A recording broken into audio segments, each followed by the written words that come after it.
안녕하세요. 오늘도 사연살롱을 찾아주셔서 감사합니다. 저는 40대 초반의 여성이에요. 저는 30 중반에 결혼하고서 1년 만에 이혼했어요.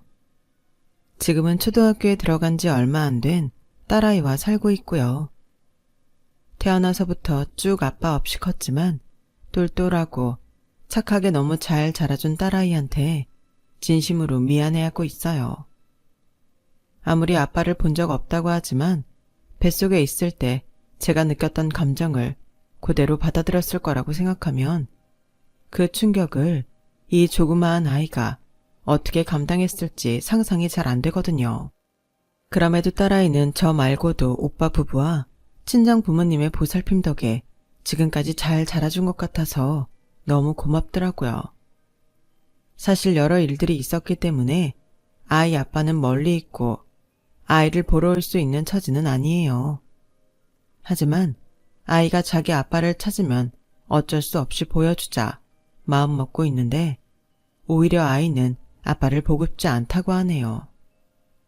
초등학교에 들어가서 자기는 절대 친아빠를 만나지 않겠다고 하는데 왜 그러나 싶었더니 전 남편의 누나, 그러니까 전 신우가 애를 우리 가족 몰래 찾아가서 진상을 부렸더라고요. 너무 기가 막혀서 저희 가족은 모든 합법적인 방법을 다 써서 아이와 신우가 만나지 못하게 조치를 했네요. 제가 아이를 가진 사실을 알고도 이혼할 수밖에 없었던 건 정말 진상이라는 말로밖에 표현이 안 되는 남편과 신우 때문이었어요. 남편의 유책 사유로 이혼을 하는데도 그 인간은 아주 뻔뻔하게 큰 소리치면서 저한테 신혼집도 팔아서 저 다 가지라며 자기는 푼돈 같은 거에 연연하지 않는다고 했거든요. 그렇다고 제가 그 돈 받고 잘됐다 할 만큼 돈 욕심이 있는 것도 아니었어요.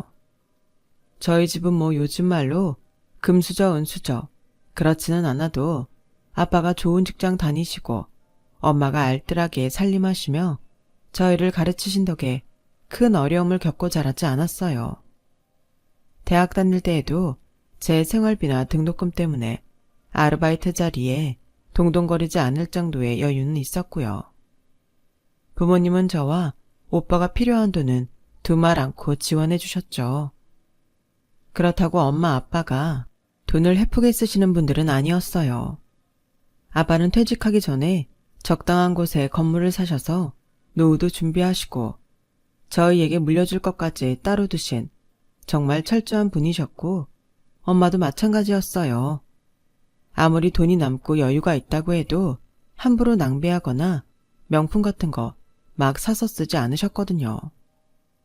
저도 그렇게 보고 자라서인지 유행 따라서 우르르 뭐 사는 거에 휩쓸리지 않으며 살았고 돈도 쓸데없이 쓰지 않았어요. 그런 제가 남편과 사귀고 결혼까지 하게 된 건 그 사람이 꽤나 능력 있는 척 제 앞에서 쇼를 했기 때문이었어요. 영주 너 내가 명품 사면 항상 좀 놀라더라. 걱정하지 마. 나 그 정도 살 능력은 되는 사람이야. 아무렴 내가 돈도 없는데 그렇게 막 쓰겠어? 내가 언제 승우씨 능력 없대. 그냥 내가 그런 걸 잘 안 사봐서 그렇지. 뭐 자기 돈 가지고 자기가 알아서 쓰는 거니 나 뭐라 안 그래. 각자 다 생활 방식이 있는 거니까. 솔직히 전 그 사람이 회사에서도 인정받고 괜찮은 사람이라 여겼고 그런 점을 좋게 봐서 결혼을 했던 거였어요. 남편은 어릴 때 엄마가 돌아가시고 대학 때 아버지까지 돌아가셔서 나이 차이가 10살이 나는 누나와 함께 살았었다고 해요. 우리 결혼해도 영주 너 우리 누나한테는 잘해주라. 누나가 나한테 엄마 노릇까지 대신해줬거든. 당연하지. 승호 씨한테 소중한 사람이면 나한테도 그런 거 걱정하지 마. 내가 잘해드릴게. 내가 진짜 결혼 하나는 잘하는 것 같다. 뭐 마찬가지 아니겠어? 승호 씨 능력 있고 싹싹하고 나한테도 잘하잖아. 서로 잘됐다고 생각하자. 우리 누나 막힌 사람 아니야. 너 시집살이 시키지도 않을 거고 다른 여자들처럼 네가 시댁 때문에 스트레스 받을 일 없을 거니까 진짜 마음 편하게 먹고 너 하고 싶은 대로 하면서 살아. 그런 남편의 말을 곧이곧대로 다 믿은 건 아니었지만 어느 정도는 제가 편할 거라고 생각했던 건 사실이었어요. 하지만 그건 저의 아주 큰 착각이었죠. 시누이는 지방에서 프랜차이즈 가게를 하고 있어서 당시 서울에 있던 저희한테는 자주 못 온다고 했었어요. 아무래도 휴일이 얼마 없는 장사다 보니 바쁘다고요. 그래서 결혼도 이런저런 복잡한 절차는 생략했으면 좋겠다고 해서 양쪽 집 인사드리는 건 건너뛰고 저희 부모님과 밥 한 번 먹고 바로 결혼식을 한 거나 다름없었어요. 그때 신우는 저와 친정 부모님한테 이렇게 말했어요. 이것저것 복잡하게 해봤자 어르신들도 힘드실 것 같고요. 우리 승호가 좋다니까 저는 빨리 자리 잡았으면 좋겠네요. 그냥 편하게 준비하셔서 둘 결혼시켰으면 해요. 부모님은 아무리 그래도 갖출 건 갖춰야 한다며 저한테 모자라는 돈은 보태주겠다며 최대한 혼수를 해주셨어요. 저는 이렇게 막 휩쓸리듯 결혼해도 되나 싶어서 어리둥절했는데 그때 먼저 결혼한 친구 하나가 이러더라고요. 원래 결혼이 하려 들면 그렇게 되는 것 같아. 이것저것 재고 막 준비하고 힘들게 하는 게 안 좋더라고. 왜 될 일은 된다고 하잖아. 좋게 생각해. 친구는 그렇게 저를 위로하려고 했던 것 같아요. 나중에 제가 이혼한 후에 저와 그 사람이 천생연분이라서 그렇게 빨리 결혼하게 되는 거라고 생각했다네요. 아무튼 저와 남편은 돈을 반반씩 내면 빠듯하긴 해도 수도권의 작은 아파트를 살 수 있어서 그렇게 하기로 했어요. 그때만 해도 저는 그 인간이 빚을 져서 그 돈을 마련했을 거라고는 꿈에도 생각하지 못했어요. 막 혼수가 오가고 결혼식이 일주일도 안 남았을 때 신우가 저를 부르더니 이렇게 말했어요. 영주야, 나는 분명히 우리 이것저것 따지지 말자고 했는데 사돈 어르신들이 나한테 해주신 거 알지? 그래서 말인데 나는 그런 건 허례허식이라고 생각하거든. 내가 뭐 안 해준다고 섭섭하게 생각하지 마. 나는 요즘 스타일로 너네끼리 스몰 웨딩해도 뭐라고 할 사람 아니거든. 오히려 이런 걸 거추장스러워하지. 그러니까 나는 그냥 넘어간다. 오해하지 마. 안 해주는 건 안 해주는데 저희 부모님한테서 받을 건 다 받고 허례허식이라는 둥 하는 건 기분이 상했어요. 말투에서도 은근히 우리 부모님을 구식이나 쓸데없는 치장 같은 걸 좋아하는 사람처럼 보는 게 느껴졌고요. 자기가 우리한테 스몰 웨딩처럼 하라고 했으면 우리 친정에서 해주는 것도 받지 말아야 되는 거 아닌가요? 그래도 그때는 신우가 미처 준비를 못했는데 우리 집에서 예단을 받으니 당황해서 그러나 보다 했죠. 그런데 결혼하고 보니 남편의 경제 상태는 그 사람이 말했던 것과 영 딴판이었어요. 남편이 자랑하듯 말했던 신혼의 가게도 딱히 잘 되는 게 아니었고요. 남편은 자기가 회사에서 팀을 다 이끄는 것처럼 말하고 인센티브도 많이 받는다고 항상 자랑을 했었어요. 그래서 그 돈으로 명품도 많이 사고 돈도 잘 쓴다고 생각했죠. 그런데 결혼하고 2달도 안 돼서 우연히 보게 된 남편의 카드 명세서들은 정말 입을 다물 수가 없을 정도였어요. 게다가 대출 독촉 전화까지 와서 저는 너무 당황했어요. 승우 씨, 오늘 대출금 빨리 갚으라고 독촉 전화 왔었어. 무슨 대출 받았어? 그리고 무슨 카드를 이렇게 많이 써? 보니까 현금 서비스 받아서 다른 카드 맞고 그런 거 같은데? 아니, 남의 명세서를 왜 보고 그래? 침대 옆에 버젓이 놓고 간 사람이 누군데 그래? 내가 보는 게 싫으면 버리든지 다른 데 두지 그랬어. 그게 내가 예전에 차 살 때 이것저것 지출한 게 있어서 그게 계속 누적돼서 그래. 대출은 집 때문에 받은 거고. 너한테 나 밤 보탤 돈 안 된다고 말을 못 하겠더라고. 아니 그럼 전세를 얻었지. 무리해서 집을 사진 않아도 됐잖아. 넌 그럴 돈이 된다는데 내가 어떻게 안 된다고 말하냐? 난 너한테 맞춰주느라 한 건데 되게 뭐라고 하는 것 같다. 나는 너 생각해서 그런 건데 꼭 그래야겠어? 남편은 그렇게 제 말을 섭섭해하기만 했고 끝까지 자기가 돈 관리를 잘못했다고 인정을 안 했어요. 그러더니 퇴근하고 와서 저한테 이러더라고요. 있지. 영주 너 돈 좀 있다고 했잖아. 그걸로 먼저 내가 받은 대출 갚으면 안 돼? 솔직히 계속 독촉 전화 받는 거 너도 스트레스잖아. 어차피 우리 같이 사는 집이고 다 공동재산인데 빚 때문에 이 집 팔고 전세 가는 것도 남보기 우습고 어떻게 안 될까? 내가 생활비 더 내든지 할게. 지금 승호 씨가 생활비 더 낼 상태는 돼? 카드값만 해도 꽤 많던데 현금 서비스부터 정리해야지. 그러니까 몇 달만 좀 참아주라. 응? 결혼하고 2달인데 이런 문제를 보게 됐으니 말이 안 나오더라고요. 결국 저는 제 돈으로 남편 대출금을 갚아주고 현금 서비스까지 정리한 다음 남편한테 약속을 받았어요. 다음 인센티브는 3개월 있어야 받는다며. 그럼 그때까지는 사고 싶은 거 있어도 좀 자제해. 우리 결혼 전에 약속한 게 있잖아. 나 혼자 생활비에 경제적 부담 다 떠안으라고 하는 건 아니지. 우리 둘 다 일하니까 버는 만큼 비율 정해서 내기로 했잖아. 알았어. 나도 그럴 생각이었어. 처음부터 좀 미안하긴 하네. 암튼 고마워. 자기 빚이 없어졌다는 사실만 홀가분해하는 남편이 너무 철없이 느껴졌지만 그래도 저는 남편을 믿었어요. 하지만 남편은 그달에 또 한 번에 몇백 대는 카드를 긁었더라고요. 제가 너무 기가 막혀서 알아보니 강남의 꽤 유명한 명품 편집샵에서 쓴 돈이었어요. 승호 씨, 내가 사고 싶은 거 있어도 좀 자제하자고 했잖아. 근데 그 말한 지 일주일이나 됐어? 이게 또 뭐야?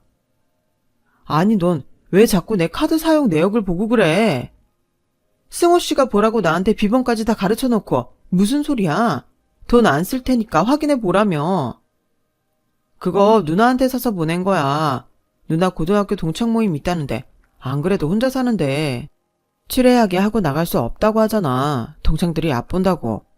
너도 그런 자리 어떤 줄 알지? 서로 웃으면서 만났지만 싹 스캔하고 잘 사나 못 사나 그런 거 속으로 다 계산하는 거. 누나, 나한테는 엄마이자 누나인데 그 정도 기는 펴게 해줘야지. 우리 집에서 예단으로 보낸 옷들도 있는데 그거 입으면 됐지 않아? 무엇보다 이거 너무 과해. 자켓 하나에 몇백이 말이 돼? 네가 그런 거 안 사봐서 몰라서 그렇지. 다 그 정도 해. 비싼 것도 아니야. 그리고 니네 집에서 해준 옷들 누나 스타일 아니래. 그래서 못 입겠다고 하더라고.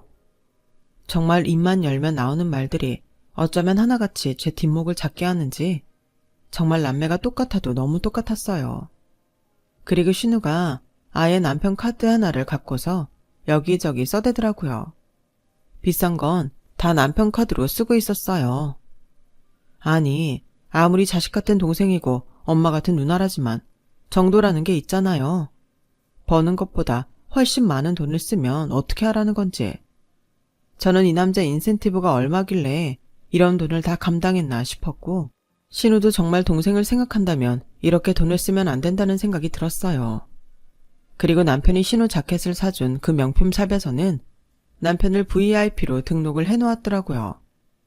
한 해에 가서 쓰는 돈이 몇천 원 돼야 VIP인데 그 명품 샵에서 일반인 VIP는 웬만한 사업가 아니고는 없다고 하더라고요.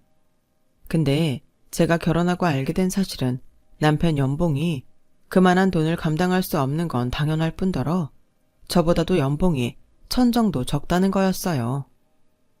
승호 씨, 이건 아니야. 이러다 우리 진짜 파산해. 형님한테 카드를 정 드려야겠으면 한도 적은 걸로 드리고 승호 씨도 지금처럼 쓰면 안 돼. 형님이 정말 승호 씨를 자식 같은 동생으로 생각하면 승호 씨 사정도 알아주셔야지. 아니 그냥 동생이어도 이건 아니야. 그건 그런데 내가 누나한테 미안해서 말을 못하겠어. 아무래도 엄마처럼 따르며 살았으니 말하기가 어려운 것 같아 보였어요. 결국 저와 남편은 신우에게 가기로 한 주말에 둘이서 같이 카드 문제를 이야기하기로 했어요. 저는 신우가 당연히 카드를 안 쓴다고 할 줄 알았어요. 그런데 신우의 반응은 정말 예상과 너무 달랐어요. 아니, 내가 쓰면 얼마나 쓴다고. 요즘 우리 가게 장사도 안 되고 스트레스 해소하려고 그러는 건데 결혼했다고 이런 것부터 눈치 주기 시작하는 거야? 그런 거 절대 아니야 누나. 내가 다시 형편 나아지면 꼭 다시 줄게. 잠깐만 그런 거니까 좀 참아줘. 알았어. 네가 힘들다는데 내가 눈치 없이 쓸 수 있니? 그래도 결혼했다고 마누라 눈치 보고 그러지는 마. 너 기펴고 당당하게 살라고. 전처럼 너 하고 싶은 대로 하고 살고. 라며 저를 한번 쓱 훑어보는데 진짜 한마디 하려고 했는데 옆에서 남편이 저를 쿡 찌르는 바람에 그냥 입을 다물고 말았어요. 생각해보면 그때 진짜 한마디 해줬어야 하는 건데 말이죠. 아니, 자기 동생 빚더미에서 구제해줬는데 무슨 내 눈치를 보느라 돈을 못 쓰게 한다는 식으로 말을 하는 건지, 그리고 이 남매는 툭 하면 기펴고 당당해야 된다는 말을 입버릇처럼 하는 건지 이해가 안 되더라고요. 왜 돈을 마음대로 써야만 당당한 거고 기펴는 거라고 생각할까요? 저는 그런 생각이 두 사람 인생에 큰 망조를 들게 한 거라고 봐요. 그때부터 시누이는 툭 하면 저한테 전화를 걸어대기 시작했어요. 오늘 중학교 때 베프를 만났는데 걔는 땡땡땡 신상 입었더라. 걔 지가 돈 벌어본 적도 없는 애거든. 참 저런 팔자는 타고나나 봐. 나 동네 친구들 만났는데 다들 신상 입고 나온 거 있지? 최소 제일 못 입은 애도 백화점 입점옷인데 나만 입던 거에 쓰던 가방에 이제 창피해서 어디 나가지도 못하겠어. 전부 이런 식의 말만 하는 거였어요. 아니, 장사를 하는 사람이 허구한 날 친구만 만난다고 하는 것도 너무 이상했고, 정말 친한 친구랑 만났으면 못했던 이야기하고 정을 나누는 게 일상 아닌가요? 그런데 맨날 쟤는 머리 벗고 딴 애는 뭘 쓰고 나왔고 무슨 백을 들었고 그런 것만 체크를 하고 다니는지 진짜 정신이 딴 데 팔렸다는 게 다른 게 아니더라고요. 형님, 저번에 예단으로 받으신 가방하고 구두도 명품이잖아요. 그것도 괜찮을 것 같은데요. 혹시 승호가 얘기 안 했니? 그거 너무 올드해서 난 못하겠더라. 나랑 안 맞아. 에휴, 이참에 중고로 내놓을까? 명색이 명품이니 돈은 제대로 받을 수 있겠지? 그거 팔아서라도 뭐 좀 장만해야겠네. 자기 아들이나 다름없다는 동생이 결혼할 때 받은 예단을 중고로 팔겠다는 말을 제 앞에서 아무렇지도 않게 하니 저는 정말 신우한테서 정남이가 다 떨어졌어요. 계속되는 그런 전화를 제가 어떻게 다 감당할 수 있겠어요. 게다가 시도 때도 없이 전화를 해대서 일하는 데에도 지장이 정말 많았거든요. 형님, 제가 지금 직장이라 나중에 전화 드릴게요. 형님, 제가 지금 미팅 나왔거든요. 좀 시간 오래 걸릴 거예요. 이런 식으로 전화를 끊고 이야기를 들어주지 않자 한동안 전화가 오지 않고 잠잠하더라고요. 제가 핑계대느라 바쁘다고 한 게 아니라 정말 회사로 전화를 해서 끝없이 자기 옷도 없고 쓸 돈도 없다고 질리게 하는데 인내심의 한계가 오고 있을 때였어요. 그러다 한 번은 가게 하루 쉰다고 저희 집에 온 적이 있었어요. 같이 점심을 먹고 차 마실 때까지는 그래도 분위기 나쁘지 않고 괜찮았는데 그 다음이 문제였어요. 승호야, 너 정희 알지? 걔는 친정에서 가게 차려줘서 그렇게 장사가 잘 된대. 그래서 시댁에도 용돈을 그렇게 많이 드린다더라. 정희, 네 중학교 동창이잖아. 알지 정희. 잘 됐네. 걔네 집 원래 잘 살잖아.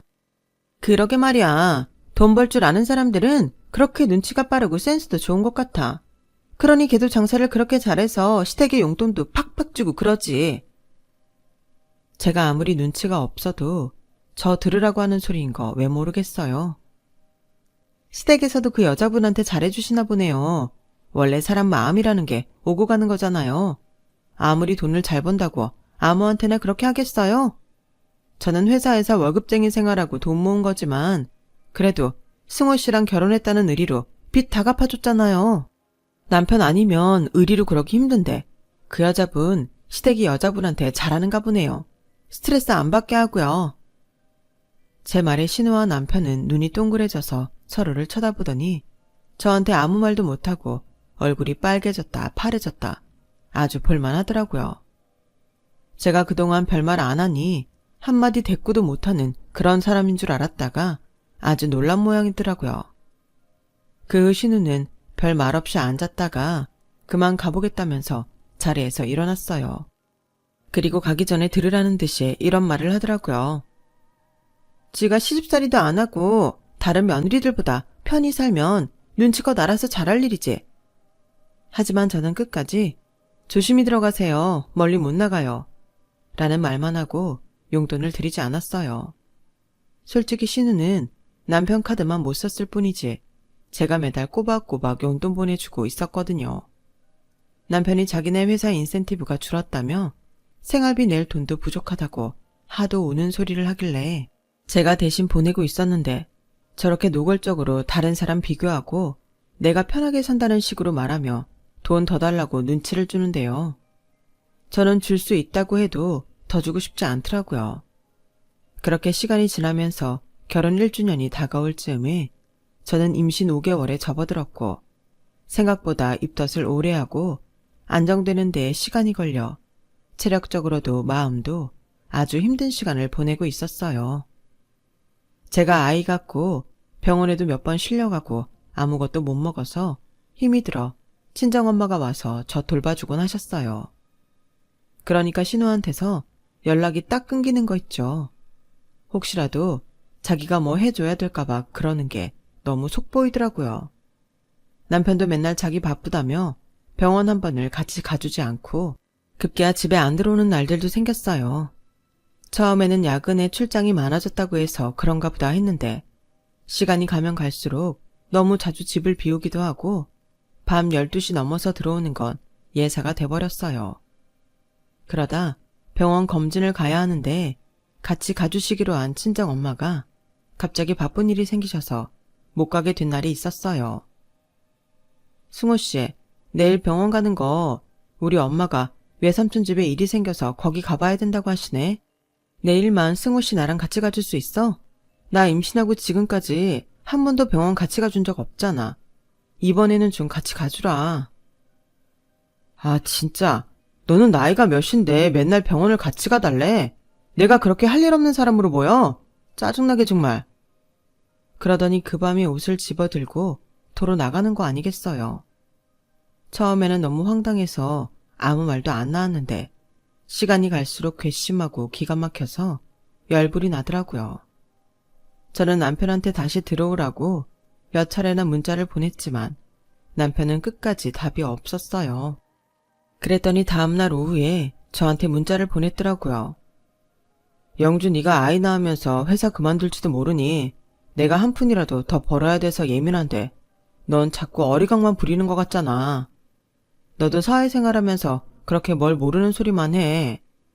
나도 우리 집 어떻게 꾸릴지 열심히 궁리 중이니까 좀 그런 소리는 하지 마라 진짜. 이게 미안해서 보낸 건지 자기 행동이 옳으니 나한테 토달지 말라는 건지 참 헷갈리는 문자였어요. 그런 일을 겪으면서 결혼 전 남편이 저한테 보여줬던 능력 있고 사교성 있고 싹싹하던 모습과 지금의 남편 모습을 여러 번 번갈아 떠올리게 됐어요. 그리고 아무래도 제가 사람을 잘못 본 것 같다는 결론을 내리게 되었죠. 하지만 원래 결혼이라는 건 자기 모습이 다 드러나기 마련이니 연애 때와 같을 순 없는 거잖아요. 그때만 해도 그저 내가 사람을 잘못 봤네 하고 푸념 정도로 끝났는데 진짜 어마어마한 일이 터지고 말았어요. 그때 저는 겨우 입맛이 되돌아오기 시작해서 회사에서 먹는 걸로 모든 걸 버티고 있었어요. 자꾸 졸음이 쏟아지기도 하고 몸이 무겁고 위가 눌리는 것도 맛있는 걸 먹으며 주의를 환기시키곤 했거든요. 그렇게 회사에서 전보다 무거운 몸을 이끌고 힘겹게 일을 하고 있는데 생전 처음 보는 여자가 절 찾아왔더라고요. 안양주 씨 맞죠? 저랑 잠깐 얘기 좀 하실래요? 보자마자 대뜸 저를 사무실에서 불러낸 화려한 차림새에 향수 냄새가 짙게 나는 그 여자는 상상도 못할 얘기를 하더라고요. 이제 그만 승호 씨 좀 놔줄래요? 승호 씨 저랑 결혼할 무렵부터 만났어요. 이미 저희 사이는 깊어졌고 헤어질 수 없는데 승호 씨는 당신하고 결혼을 깰 수가 없다고 하더라고요. 그래도 저는 좋으니까 계속 보자고 했어요. 당신이 그 사람 돈 가지고 괴롭힌 거, 형님한테 카드 뺏은 거 제가 다 알고 있거든요. 승호 씨 속상해할 때마다 제가 너무 마음 아팠고 얼마 전부터는 임신했다고 그렇게 승호씨 들들 볶는다면서요? 임신한 게 유세예요? 그건 아니잖아요. 승호씨도 안영주씨한테 마음 떠났는데 태어날 아기 걱정에 쉽게 정리 못하고 있어요.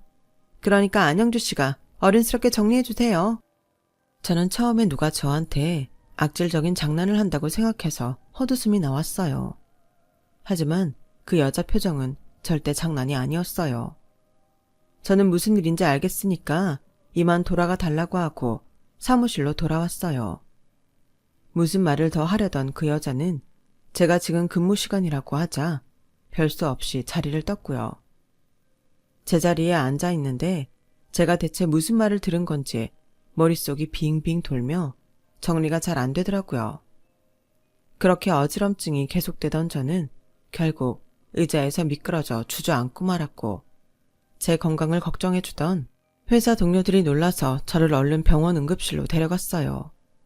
응급실에서 링거를 맞고 처치를 받는데 그제야 눈물이 터지더라고요. 환자분, 아기 아무 이상 없으니까 걱정 마세요. 빈혈 말고 다른 이상은 없지만 그래도 며칠 안정 취하세요. 의사와 간호사는 제가 아기 때문에 우는 줄 알고 저한테 아이 괜찮다고 계속 달래줬지만 제 마음은 정말 지옥이었어요. 아이가 괜찮다는 건 정말 다행이었지만 결혼 1년 만에 싱글맘이 돼서 혼자 살 처지가 된 제 자신이 너무 서글펐죠. 그리고 그게 다 제가 바보 같아서 생긴 일이라는 게 힘들었어요. 어떻게 바람 피는 걸 모를 수가 있어? 얼마나 둔하면 여자가 그것도 눈치를 못 채. 어떻게 결혼할 때 그 인간이 양다리였던 걸 몰랐던 거야. 그렇게 혼자 미친 사람처럼 중얼거리며 울던 저는 결국 진정제를 맞고서야 잠이 들고 말았었네요. 병원을 나오고서는 도저히 집으로 갈 용기가 나지 않아서 일단 싱글인 친구네 집에 가서 며칠만 신세를 지기로 했어요. 그런데 그 여자는 제 폰번호를 어떻게 안 건지 저한테 결정했냐는 문자를 계속 보내더라고요. 처음에는 문자를 씹었지만 그 여자의 끈질긴 문자와 전화질에 저는 결국 통화를 하게 됐어요. 이보세요. 가정 있는 남자랑 바람난 게 자랑이에요? 어디 전화까지 해서 정리해라 마라 훈수질이에요. 사랑 없는 결혼 생활도 자랑은 아니잖아요. 그쪽이 승호씨 포기만 해준다면 둘이 살던 집도 줄게요. 제가 안영주씨 이혼 소송 다 유리하게 해준다니까요. 저 뭐 잘했다고 이러는 거 아니에요.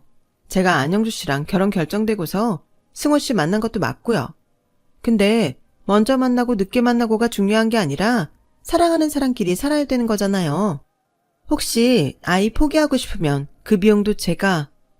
네가 인간이니? 어디다 대고 남의 애 이야기를 꺼내? 저는 그렇게 소리를 꽥 지르고 전화를 끊어버렸어요. 그런데 더 웃기는 건요. 제가 집을 나오고 사흘이나 됐는데 남편한테서 연락 한 번이 안 오더라는 거죠.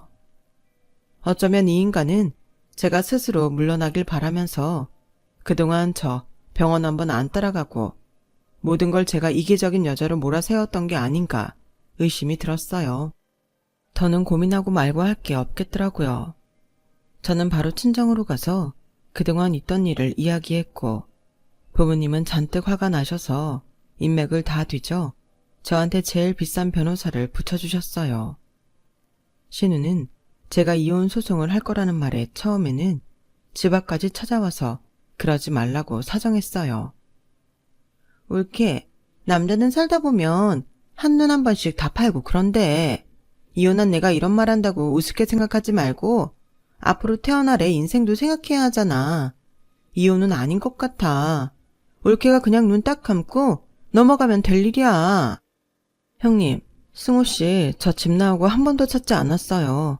그 여자가 제 회사 폰 번호 다 알고 있고 저와 승우씨 사이에 무슨 일이 있었는지 다 알고 있으면 얘기 끝난 거 아닌가요? 제가 승우씨 뭘 믿고 그냥 넘어가야 되는데요. 왜 제 인생을 남의 껍데기만 붙들고 살라고 하세요? 지금 21세기예요, 형님. 형님 말씀대로 형님도 이혼하셔놓고 저한테는 이렇게 말씀하시면 안 되죠. 아, 정말 단단히 화가 났네. 일단 화 좀 풀고 있어. 라며 신우는 끝까지 자기 주장만 내세우고 가버렸어요. 그런데 보름이나 지났을까요? 신우가 다시 저를 보자고 찾아왔더라고요. 이번에는 전에 보지 못한 명품 브랜드로 온몸을 싹 치장하고서는 다리를 꼬고 앉아서 턱으로 저를 가리키며 여기 앉아봐 라며 거만하게 굴더라고요. 보아하니 올케 마음 바뀔 것 같지 않아서 말이야. 승호도 더는 미련이 없다고 하고 내가 전에 했던 말을 잊고 올케 뜻대로 이혼해. 아 맞다. 이혼하면 이제 아무 사이 아니니 올케니 뭐 그런 말은 아닌 것 같네. 애는 낳고 싶으면 낳고 알아서 하고 대신 나중에 승호한테 손 벌릴 생각은 하지 마. 그 얘기하려고 그렇게 오만치장 다 하고 오신 거예요? 너한테 좀 보라고. 앞으로 혹시라도 네가 다른 사람하고 재혼하더라도 뭐 그게 쉽겠냐만. 아무튼 그렇더라도 그때는 좀 잘하라고 보여주는 거야. 이거 다 애경이가 해준 거야. 한 집안 며느리가 되겠다고 했으면 적어도 이 정도는 시댁 어른한테 해줄 줄 알아야지. 시대에 뒤떨어지지 않게 이렇게 느낌 있게. 알겠니? 아무튼 너 이혼한다고 그 집 팔아서 네가 다 챙기려고 하면 안 된다. 나 그 말 단단히 하려고 온 거야. 그리고 또 하나. 승호가 그러는데 니네 집에 아주 질렸다더라. 그래서 너랑 말하기도 싫대. 적어도 건물 있는 집안이면 사위한테 미리 유산 딱 떼어서 주고 그래야 되는 거 아니니? 어쩜 그렇게 인색하고 팍팍하니? 그러니 딸내미도 똑 닮아서 이혼이나 당하지. 정말 막말의 수준이 선을 넘는 걸 꼭 참고 듣느라 얼마나 힘들었는지 몰라요. 저 그때 이미 변호사 조언대로 신우가 하는 말을 다 녹음하고 있었거든요. 신우는 저한테 신혼집 팔면 저 혼자 못 갖는다고 했는데 유책 사유가 남편에게 있으면 물론이고 집값도 다 제가 낸 거나 다름없기 때문에 씨알도 안 먹히는 소리였어요.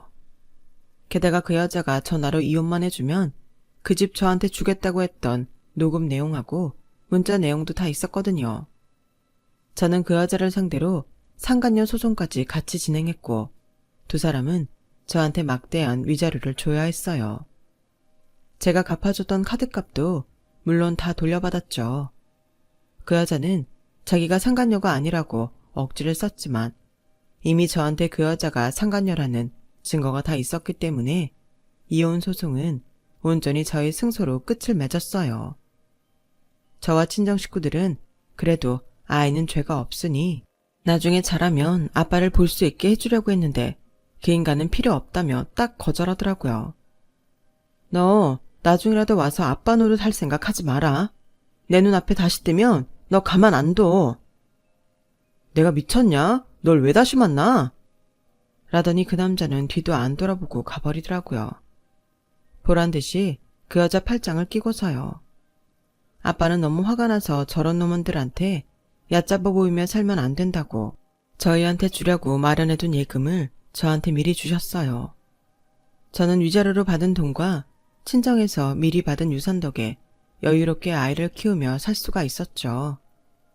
아이가 어느 정도 큰 후에는 친구들과 함께 영어학원을 운영하며 나름 안락한 생활을 꾸려나갔고요. 친정 부모님과 오빠 부부는 저희가 외로움을 느끼지 않도록 여러 면으로 신경 써주시고 자주 왕래를 해주셨어요. 그렇게 딸아이가 사랑 속에서 성장해서 초등학교에 들어갔는데 그때까지 단 한 번도 연락 없고 아이를 보러 온 적도 없는 신우가 갑자기 얘한테 나타나서 아빠한테 가자고 했다는 거예요. 신우가 어떻게 한 건지 애는 얼굴도 모르는 아빠 만나고 싶지 않다고 화를 내더라고요. 뭐 그 신우 예전 행동들을 생각하면 아이가 싫어할지만 골라서 했을 것 같긴 했어요. 저희가 접근 금지 명령을 신청하고 딸이 어디 갈 때면 꼭 누구 한 명이라도 붙여서 같이 다니곤 하는데 느닷없이 남편이 제 영어학원을 찾아왔더라고요. 아직 접근 금지 명령 나온 거 아니니까 만나도 되잖아. 그리고 그건 혜지한테만 해당되는 거고. 야, 너 내가 뭐라고 했는지 잊었어? 내 눈앞에 다시 나타나면 가만 안 놔둔다고 했어, 안 했어? 다 지난 얘기를 뭘 다시 하고 그래. 겉보다도 영준어 학원도 잘 되고 꽤 잘 산다고 하더라. 왜? 그게 너라는 인간하고 무슨 상관인데? 왜 상관이 없어. 내가 혜지 아빠잖아. 혜지 계속 혼자 키우기 힘들지 않아? 나 좋은 아빠라고는 못하겠지만 그래도 노력은 해볼게. 아이는 그래도 엄마 아빠 다 있어야 안정적이잖아. 아이 볼 수 있게 해준다는 것도 싫다고 하고 간 게 너라는 인간이야. 이제 와서 무슨 꿍꿍이야? 제가 말을 탁 끊어버리자 그 인간은 안 되겠다 싶었는지 갑자기 제 앞에 무릎을 꿇더군요. 그래, 솔직히 말할게. 나 그년한테 완전 대었어. 그년 아동복 공장한다고 중국에 공장을 짓네 어쩌네 하더니 우리 눈에 가게까지 다 빼먹고 사라졌다고. 그게 벌써 2년 전 일이고. 솔직히 너한테 다시 찾아올 면모가 없었는데 그래도 내가 애 아빠니까 너 잘 살고 있으니까 이제는 잊고 받아주지 않을까 해서. 근데 며칠 전 누나가 혜지한테 실수를 한 모양이더라고. 애를 억지로 붙잡고 아빠랑 같이 살아야 된다고 하고. 누나도 나쁜 마음은 없었어. 그러니까 다 잊고 우리 다시 잘해보자. 영주야, 이번엔 진짜야. 저는 그 인간 말이 다 끝나기도 전에 책상에 있던 화병물을 그 인간 머리 위에 쏟아 부어버렸어요. 아니, 무슨 인간이 이렇게 뻔뻔할 수가 있는 걸까요? 이미 저는 그 인간들이 어떤 말도 통하지 않는다는 걸 알고 있었어요. 그래서 제가 한 말은 단지 이것뿐이었어요. 너, 내가 개인 경호원 고용해서 비 오는 날 먼지나게 두들겨 패기 전에 당장 꺼져. 내가 분명히 경고했어. 야, 영주야, 혜주 엄마. 저는 딸아이 이름이 그 인간 입에서 나오자마자 냅다 뺨따기를 갈겨버렸어요. 내 딸 이름 함부로 입에 올리지 마. 안 나가면 영업방에 무단침입 이런 거 다 엮어서 유치장 보낸다. 제 표정을 본 남편은 장난이 아니란 걸 깨닫자 얼굴이 노래지더니 머리부터 어깨까지 흠뻑 젖은 채로 그대로 도망치듯 학원을 빠져나가더군요. 이후 저희는 그 남매에 대한 접근 금지를 받아냈고 폰 번호도 다 바꾸고 아이와 함께 친정 바로 옆으로 이사를 가버렸어요. 이런 모든 조치를 해도 그 파렴치한 인간들이 다시 나타날 때를 대비해야겠다는 생각이 들었거든요. 그런데 정말 그 후 신우가 다시 우리 학원에 나타났고 그때 딸아이를 데리고 가려고 해서 결국 오빠까지 전화받고 불이 나게 오지 않았겠어요. 친정 부모님과 오빠는 신우를 동네 한복판에서 망신을 주면서 이제는 고소를 할 테니 어디 콩밥 한번 먹어보라고 소리쳤어요. 그렇게 혼쭐이 나고서야 그 인간들은 얼씬도 하지 않게 됐네요. 그리고 다시 저희의 생활은 예전의 평화를 되찾아 가고 있답니다. 저는 앞으로 어떻게 될지 모르지만 아직도 재혼에 대해서는 전혀 생각하고 있지 않아요. 그저 딸 잘 키우며 제 일 하면서 재미있게 살고 싶네요. 제 이야기는 여기까지예요. 끝까지 들어주신 분들 모두 건강하시고요. 하시는 일마다 잘 되시길 바랄게요. 행복한 하루 되세요. 감사합니다. 여러분, 사연 댓글에 응원과 현명한 조언 부탁드려요. 좋아요와 구독은 저에게 큰 힘이 됩니다. 오늘도 좋은 일 가득하세요.